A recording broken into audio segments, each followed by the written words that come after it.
Channel of Vadodara. Vadodara શહેરના યાકુતપુરા વિસ્તારમાં નકલી સિરપનું વેચાણ થતું હોવાની બાતમી મળતા જ એસઓજીએ વિસ્તારમાં રેડ પાડી ₹65,000 ઉપરાંતના મુદ્દામાલને કબજે લીધો હતો. વડોદરાની એસએસજી પોલીસે ગઈકાલે સાંજે મળેલી બાતમીના આધારે યાકુતપુરા મીનાર મસ્જિદની ગલીમાં રેડ કરી હતી.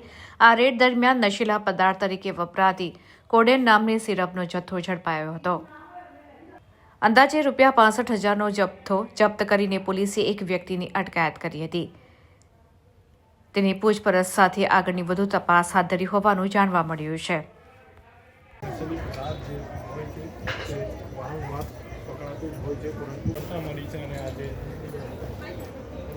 સિરપની બોટલો છે, સાથે જે આરોપીને પણ લઈ જવામાં આવી રહ્યો છે. દર્શકો તમે જોઈ શકો છો એસઓજી ટીમને સફળતા